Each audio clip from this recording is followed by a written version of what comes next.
আজ আমি বলবো এই যে আপনারা এসেছেন, এই যে হরিনাম, হরিনাম শুনলে কি হয়, হরিনাম করলে কি হয়। দেখুন বাবা, কলির জীব স্বার্থ ছাড়া কিন্তু কিচ্ছু করে না। সবাই কিন্তু নিজের লাভটা বুঝে নেয়। এই যে আপনারা হরিনাম শুনতে এসেছেন, শুনবেন কেন, কি লাভ, তাই তো বাবা? প্রশ্নটা আমার নয়, আপনারও নয়। প্রশ্নটা জেগেছিল নারদ মুনির। বলেছিলেন, হে গোবিন্দ, এই যে সবাই হরিনাম করে, সবাই যে তোমাকে নারায়ণ নারায়ণ বলে ডাকে, এই নামে ডাকলে, নাম শুনলে কি হয়? নারদ মুনি স্বয়ং নারায়ণকে প্রশ্ন করেছেন যে সবাই নারায়ণ, হরিনাম, কৃষ্ণ নাম, এই যে নাম করে, নাম শুনলে কি হয়? বলছে, নারদ শুনতে ইচ্ছে করছে নাকি তুমি একেবারে প্র্যাকটিক্যালে দেখে নেবে? বলছে, প্র্যাকটিক্যাল হলে খুব ভালো হয়। তাই নারদকে বলছে, তুমি এক কাজ করো, ওই যে ইন্দ্রের পারিজাত বন রয়েছে না, পারিজাতের কানন, ওখানে দেখবে অনেক ফুল ফুটেছে, আর সেই ফুলের গাছে একটা দেখবে শুয়োপোকা আছে, সেই শুয়োপোকাটার কানে তুমি একবার নারায়ণ নামটা শুনিয়ে দিয়েছো তো, দেখো কি হয়। তাই নারদ কি করেছে না, সেই গাছটার কাছে গিয়ে দেখছে শুয়োপোকাটা বেশ সুন্দর এঁকে বেঁকে উঠাউঠি করছে। আর নারদ মনে মনে চিন্তা করছে, আরে বাবা, একেই তো ছোট্ট জীব, তাতে আবার কান, খুঁজে পেল না। তাই নারদ কি করলো না, সেই শুয়োপোকাটাকে লক্ষ্য করে জোর করে বলে দিল নারায়ণ। বলার সাথে সাথে কি হলো জানেন? শুয়োপোকাটা মারা গেল, নিচে পড়ে গেল। নারদ এসে বলল, বলছে, প্রভু নারায়ণ নাম শুনে মারা গেল।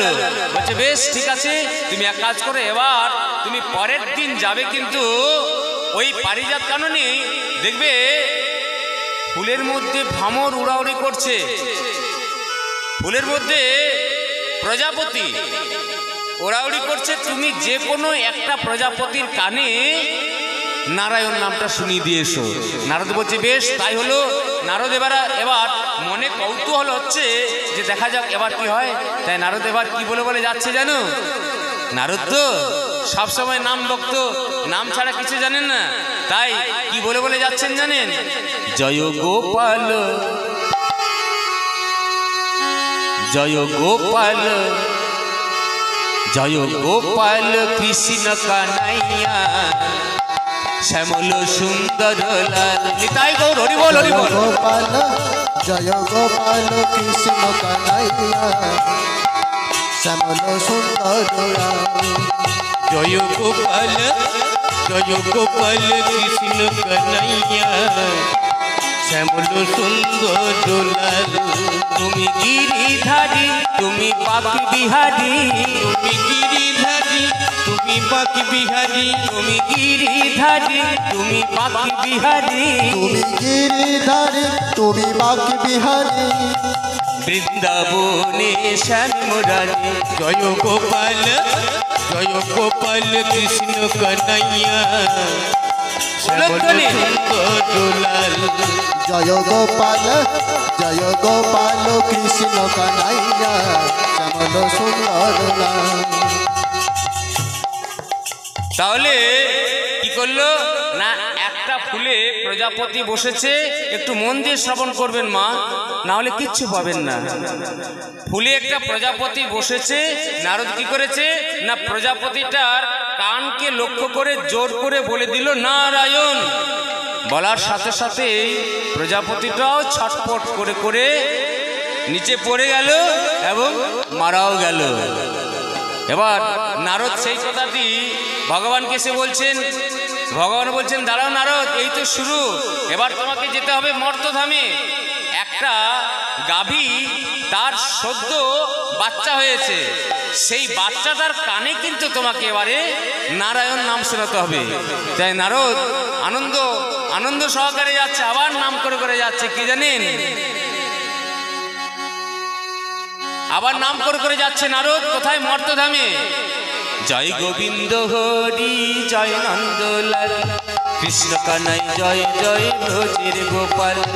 জয় নিতাই গৌর হরি বল হরি বল। জয় নন্দলাল কৃষ্ণ কানাই জয় জয় ব্রজের গোপাল জয় গোবিন্দ হরি জয় নন্দলাল কৃষ্ণ কানাই জয় জয় ব্রজের গোপাল।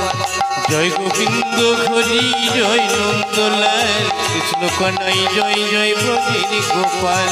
ব্রজের গোপাল তুমি গোঠের রাখাল, ব্রজের গোপাল তুমি গোঠের রাখাল ব্রজের গোপাল তুমি গোঠের রাখাল। ব্রজের গোপাল তুমি গোঠের রাখাল। মা যশোদার আদরের দুলাল। উলুধ্বনি। জয় গোবিন্দ হরি জয় নন্দলাল কৃষ্ণ কানাই জয় জয় ব্রজের গোপাল জয় গোবিন্দ হরি জয় নন্দলাল কৃষ্ণ কানাই জয় জয় ব্রজের গোপাল। দেখছে একটা গাভী সদ্য বাচ্চা দিয়েছে, এবার নারদ সেই বাচ্চাটার কান লক্ষ্য করে জোর করে বলে দিল নারায়ণ। আর বলার সাথে সাথে গাভীটাও ছটফট ছটফট ছটফট করে মারা গেল। এবার নারদ গিয়ে বলছে, হে প্রভু, আমার আর জানার দরকার নেই, আমার মনে জেগেছিল যে নাম শুনলে বা করলে কি হয়, আমার জানা হয়ে গেছে, আর দরকার নেই। আমি বুঝে গিয়েছি যে যে নাম শুনবে আর যে নাম করবে সে নাম শুনলেই মারা যাবে। বলছে দাঁড়াও নারদ, এখন আসলটা তো বাকি রয়ে গেছে। এবার তোমাকে যেতে হবে ওই মর্তধামী এক জমিদারের ঘরে। এক জমিদারের বহু বৎসর পর একটা ফুটফুটে ছোট্ট ছেলে হয়েছে। আজ তার 6 দিন মাত্র বয়স। এবার তার কানে গিয়ে নারায়ণ নাম শোনাতে হবে। নারদ উনি বলছেন, হে প্রভু, আপনার কি মাথা টাথা খারাপ হয়েছে?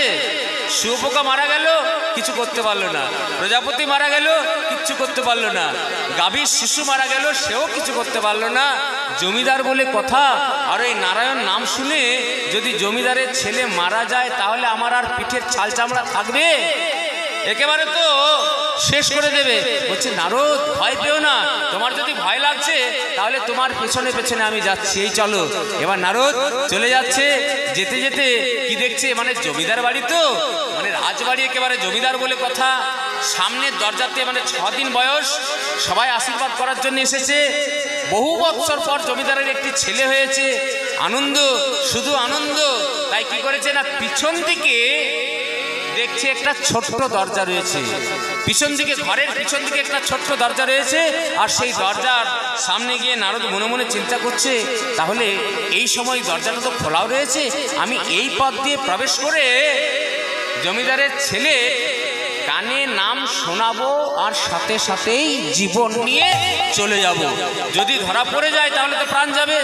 তাই নারদ কি করেছে, চুপি সারে সেই পিছন দিকে প্রবেশ করেছে। দেখছে একটা বেশ দামি দোলনাতে, জমিদারের ছেলে তো দোল খাচ্ছে, বেশ সুন্দর দোল খাচ্ছে। নারদ বলছে, বেটা আর একটু, এই তোর কানে নাম শোনাবো আর তুইও একেবারে পটল তুলে দিবি।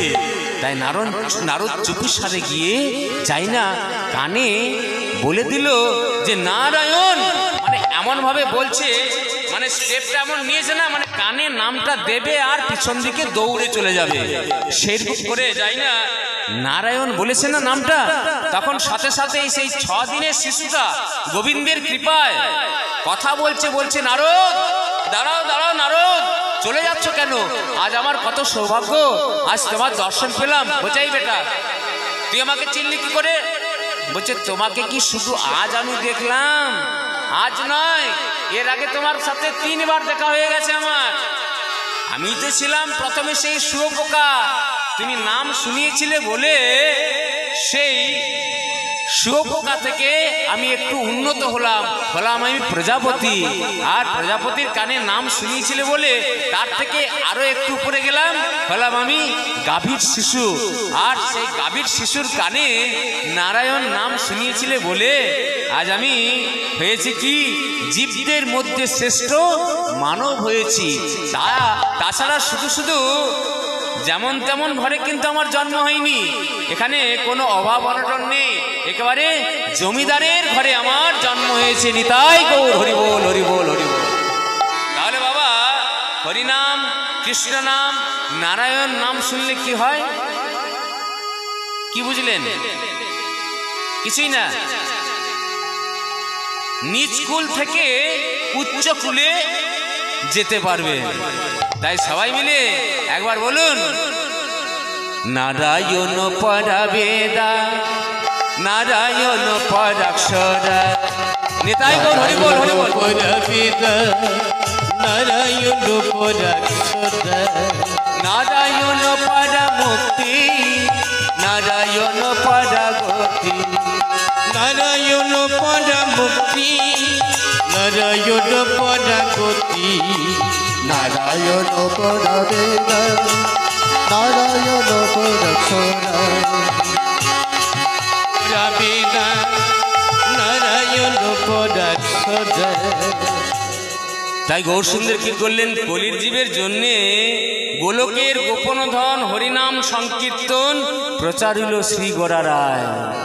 কি করলেন? 1486 খ্রিস্টাব্দে এই পশ্চিমবঙ্গের নদিয়া জেলাতে, আমি গতকাল ছিলাম নদিয়া জেলার কৃষ্ণনগর হরিবাসরে, ওই নবদ্বীপ মায়াপুরের ঠিক একটু আগে। সেখানে জন্মগ্রহণ করলেন আজ থেকে 538 বছর পূর্বে 1486 খ্রিস্টাব্দে এলেন শুধুমাত্র এই কলির জীবকে উদ্ধার করবার জন্যে। শুধু তাই নয়, অনেক উদ্দেশ্য ছিল।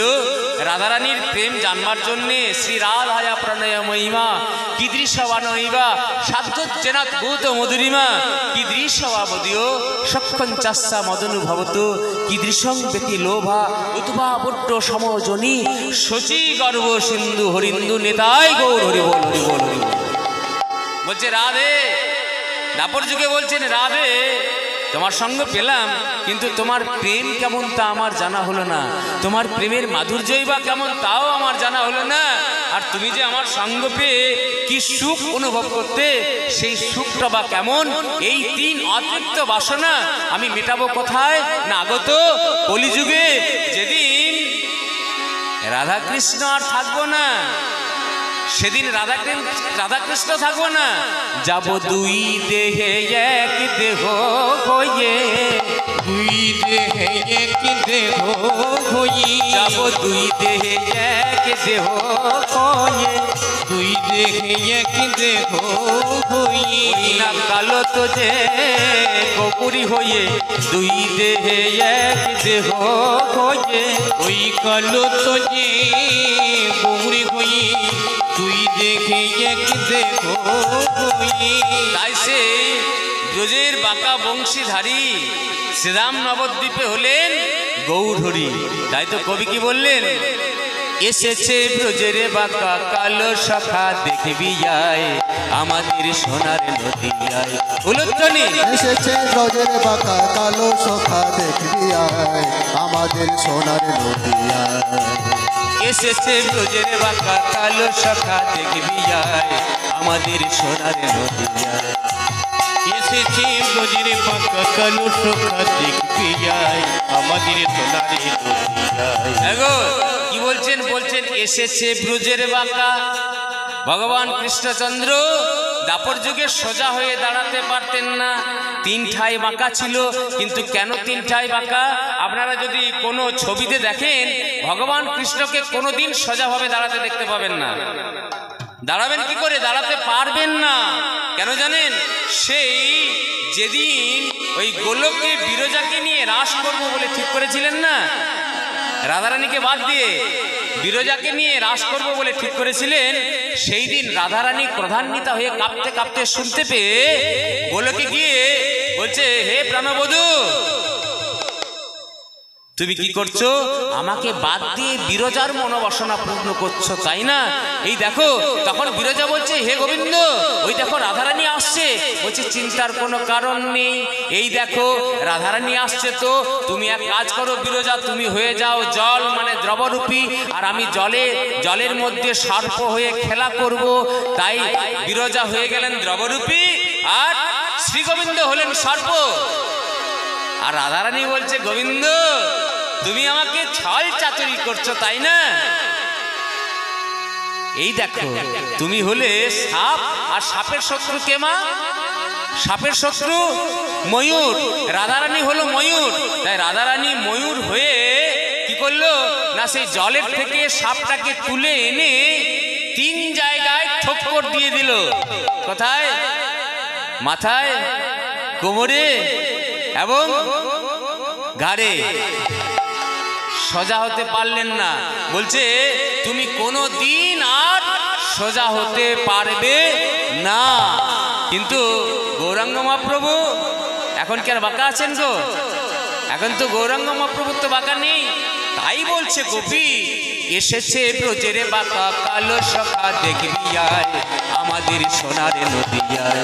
উলুধ্বনি। এসেছে ব্রজের বাঁকা কালো সখা দেখবি আয় আমাদের সোনার নদিয়ায়। আস্তে। এগো ভগবান কৃষ্ণের গায়ের রং কেমন ছিল মা? একটু জোর করে বলো। কালো। আচ্ছা, আর আমাদের গৌরাঙ্গ মহাপ্রভুর গায়ের রং কেমন? কালো। গৌরাঙ্গ মহাপ্রভু ফর্সা, মানে কালো আর সাদা। কিন্তু কেন জানেন? বলছে এবার তার রং ফিরেছে, ঢং ফিরেছে। রংটা কেমন করে ফিরলো না, যেদিন জানতে পারলো রাধারানী যে গোবিন্দ আগত কলিযুগে এবার যাবে গৌরাঙ্গ মহাপ্রভু হয়ে, রাধারানী বলল হে প্রভু আমি যাব, আমি তোমার উপরে রব। তাই রাধারানী কি করলো না, রাধারানীর গায়ের রংটি কেমন? ফর্সা মানে সাদা। তাই রাধারানী বাইরে আর ভেতরে ভগবান শ্রীকৃষ্ণ, অন্তে কৃষ্ণ বাইরে রাধা। তাই এবার তার কালো রং আর নেই গো। ভগবান কৃষ্ণের কালো রং নয়। আচ্ছা, দিনের বেলা 12টার সময়তে সূর্যের দিকে কেউ খালি চোখে তাকাতে পারবেন? যদি তাকান তাহলে কি মনে হয় বলুন তো? যদি তাকিয়ে দেন তাহলে দেখবেন অন্ধকার হয়ে যায়। আর অন্ধকারের রংটি কেমন? যখন লোডশেডিং হয়ে যায় তখন কেমন লাগে? কালো। তাই আমরা বলি কৃষ্ণ কালো। শুধু তাই নয়, এইরূপ যেমন একটা সূর্যের দিকে তাকানো যায় না, সেইরূপ বাবা কোটি সূর্য, 1 কোটি সূর্যের যে জ্যোতি, তাও কিন্তু ভগবান কৃষ্ণের রঙের সঙ্গে তুলনা করা যায় না, 1 কণা মাত্র। এই ভগবান কৃষ্ণের গায়ের রং হলো শ্যামবর্ণ, যে বর্ণ কোনোদিন কারো ছিল না আর ভবিষ্যতে হবারও নয়। নিতাই গৌর হরি বল, হরি বল, হরি বল। তাহলে আগে ছিল শ্যামবর্ণ মানে কালো, যাই হোক, আর এখন ফর্সা। আর ঢংটি কেমন? ঢং জানেন তো? ঢং বাংলাতে জানেন? মায়েরা দেখবেন বলে না, আরে বাবা কি ঢং, দেখো কত না ঢং, কত বড় ঢং, কি হয়েছে? তাই তো ঢংটি কি না সোজা হয়ে দাঁড়াতে পারে না ভগবান কৃষ্ণচন্দ্র। আর গৌর সুন্দরের কিন্তু 3 ঠাই আর বাঁকা নেই। তাই বলছে এবার তারে রঙই ফিরেছে, ঢঙই ফিরেছে, কালো বরণ চেনা যায়। এসেছে ব্রজের বাঁকা কালো সখা দেখবি তাই গৌর হরি বল, হরি বল। সোনার নদিয়ায়। এসেছে ব্রজের বাঁকা কালো সখা দেখবি আয় আমাদের সোনার নদিয়ায়। আর সেই গৌরাঙ্গ মহাপ্রভু কলির জীবকে তোরাবার জন্য কি করলেন? একটি যজ্ঞের আয়োজন করলেন। কোন যজ্ঞ জানো? এ যেমন তেমন যজ্ঞ নয়। কলিযুগ ধর্ম হয় নাম সংকীর্তন, কলিযুগ ধর্ম হয় নাম সংকীর্তন। 4 যুগে 4 ধর্ম জীবেরও কারণ। অতএব কলিযুগে নাম যজ্ঞ সার, অন্য কোন ধর্ম কইলে নাই হয় পার। নিতাই গৌর হরি বল, হরি বল, বল হরি বল। এই হরিনাম ছাড়া কলি জীবে গতি নাই, গতি নাই, গতি নাই। হরের নাম, হরের নাম, হরের নাম কেবলম কলো নাস্তেব, নাস্তেব, নাস্তেব গতির অন্যথা। তাই গৌরাঙ্গ মহাপ্রভু কি করলেন? একটি নাম যজ্ঞের আয়োজন করলেন। সঙ্গে রয়েছেন ভক্তগণেরা, শ্রীবাস অদ্বৈত হরিদাস আচার্য গদাধর। তাই তাদেরকে সঙ্গ নিয়ে কি করলেন? আজুদে গৌরাঙ্গের মনে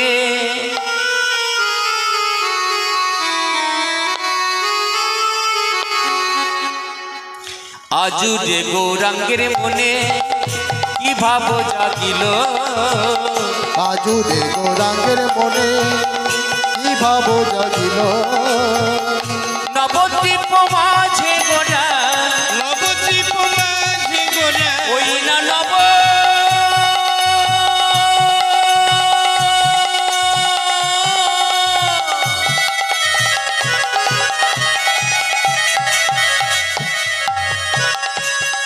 ওই না নবদ্বীপ মাঝে গোড়া, ওই নবদ্বীপ মাঝে গোড়া, যজ্ঞ আরম্ভিল, যজ্ঞ আরম্ভিল, নবদ্বীপ মাঝে গোড়া, যোগয়ারম্ভিল, যোগয়ারম্ভিল। তাহলে শ্রীরাম নবদ্বীপের মাঝে হরিনাম সংকীর্তনের যজ্ঞ আয়োজন করেছেন। আর যাকে দেখতে পাচ্ছেন তাকেই কৃপা করে, নিজ গুণে কৃপা করে হাতছানি দিয়ে ডাকছে। যারে দেখে তারে বলে গৌরাঙ্গ আমার,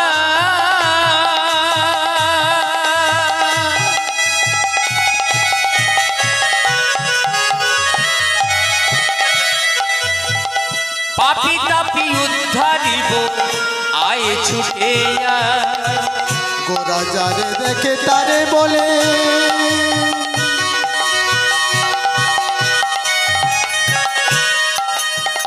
গৌরাঙ্গ আমার,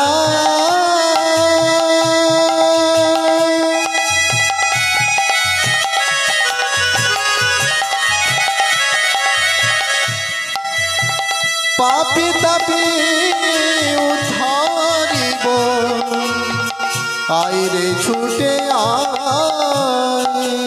আয় আয় তোরা আয় ছুটে যায়, আয় তাই গৌর হরি বল হরি বল। ছুটে যায়। আয় আয় তোরা আয় ছুটে যায়, আই আই তোরা আই ছুটে আয়, আমি তোদের লাগি নাম এনেছি। আয় আয় তোরা আয় ছুটে যায়, আমি তোদের লাগি নামিয়ে বলি প্রেমানন্দে হরি বলে হরি বল হরি বল হরি বল। তুলে প্রেমানন্দে ঘড়ি বলে হেমদণ্ড বাহু তুলে প্রেমানন্দে ঘড়ি বলে হেমদণ্ড বাহু তুলে প্রেমানন্দে ঘড়ি বলে আয় আয় তোরা আয় ছুটিয়া। আর সেই গৌরসুন্দরের আহ্বান দেখে সবাই আসছে। আর ওদিকে জগাই মাদাই গৌরসুন্দরের গৌর বিরোধিতা, তারা এলো না তো অনুনয় বিনয় করতে গেল। জগাই মাদাই কি করলো, মারিল চৈতন্যের ভালে। মদের মাতাল তো, দুই বগলে মদের হারা ছিল, যত পারলো মদ খেলো। অবশেষে অবশেষে সেই কলসির কানাটা যাই না বলতে গেল না যে জগাই মাধাই একবার হরিবোল বল, বলছে হরিবোল। ক্রোধে কলসির কানাটা মারল একেবারে চৈতন্য মহাপ্রভুর ভালে। সেই কপালে রক্ত ঝরছে, হাতে চেপে ধরে বলছে কত দয়ালু দেখুন। মার খেয়ে বিভিন্ন যুগে মেরেছেন।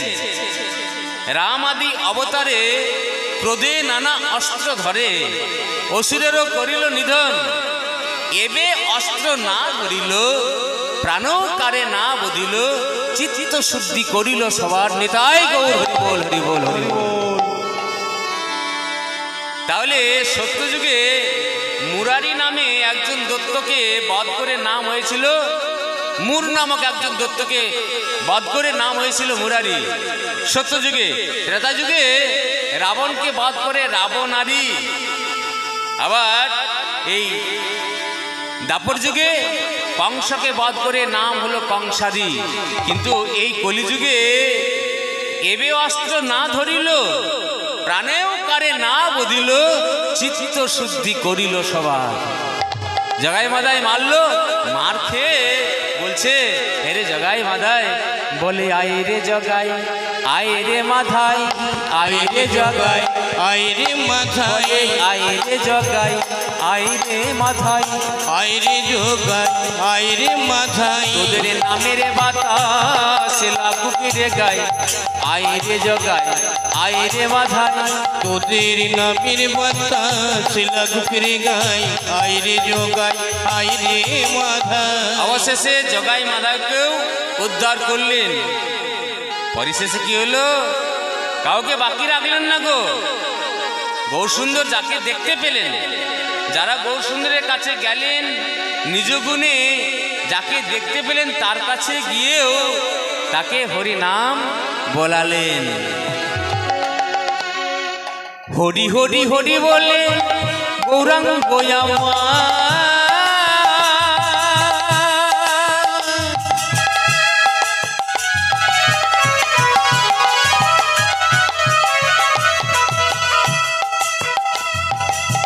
কলিযুগের পাপী তাপী করিল উদ্ধার।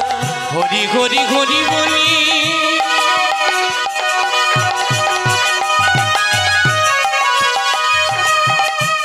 গৌরাঙ্গ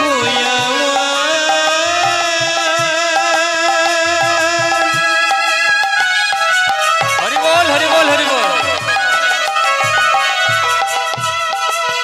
পাপী তাপী উদ্ধার দিব, তোরা আয় রে ছুটে আয়। সবাইকে উদ্ধার করলেন। হরি হরি